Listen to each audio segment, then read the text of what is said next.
we see this, that this is not the first time that God has spoken against murder. We can see all the way back in Genesis, when Cain murders Abel, God punishes Cain. Now, he does not put him to death, but he marks Cain, and Cain has to wander the earth in fear of his fellow man because he murdered his own brother Abel. We see after the flood that when man is inhabiting the earth once again, that God there declares, again, during the time of Noah and the flood, that if anybody takes the life of somebody, if anybody murders somebody, their life will be required from them. So if you take somebody's life, your life is now forfeit. And God makes it clear why this is the case in Genesis when he says, because man is made in the image of God. Because man is made in God's image, and in the image of God, God made man, you shall not murder. Because when you murder, when you take somebody who bears the image of God, you are assaulting God himself.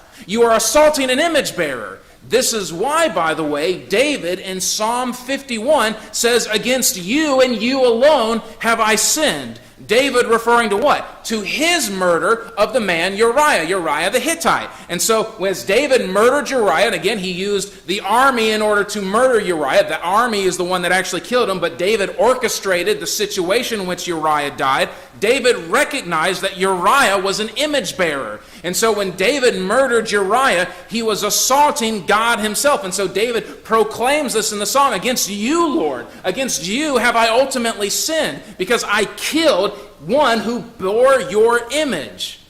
Every single human being, every single human life bears the image of God. And because of this, because every single human bears God's image, that means that every single human being is deserving to the right to life first and foremost. We are to not take the life of any human being intentionally without just cause, meaning not state execution or not in the case of battle. To do so otherwise is murder and is to assault God himself.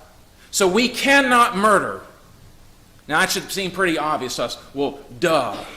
But it's necessary for us to explain it, and it is necessary for it to be said. And you need to understand why we cannot murder. We don't just murder because it's not socially acceptable. We do not murder just because there are laws against it. Because guess what? In this country, there are laws that allow you to murder certain people.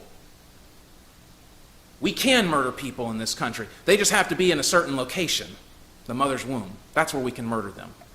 But just because the law says that it's acceptable doesn't mean that it's acceptable to God. We cannot take the life of those who bear the image of God. This also reflects the character of God as well, because God is the giver of life. God breathed the breath of life into Adam. God breathed the breath of life into you. God gave you your life. Yes, when we say in one sense that your life came from your mother and your father, in a certain sense that's true. That's why it's called procreation. But that spark of life, your spirit, your soul, that comes from God. And that's the truth for every single human being. This is why we cannot hate somebody. This is why in 1 John it says that if you hate somebody, you cannot love God. Because what you're hating is somebody made in the image of God. And the ultimate expression of hatred is the taking of somebody else's life. This is why murder is wrong.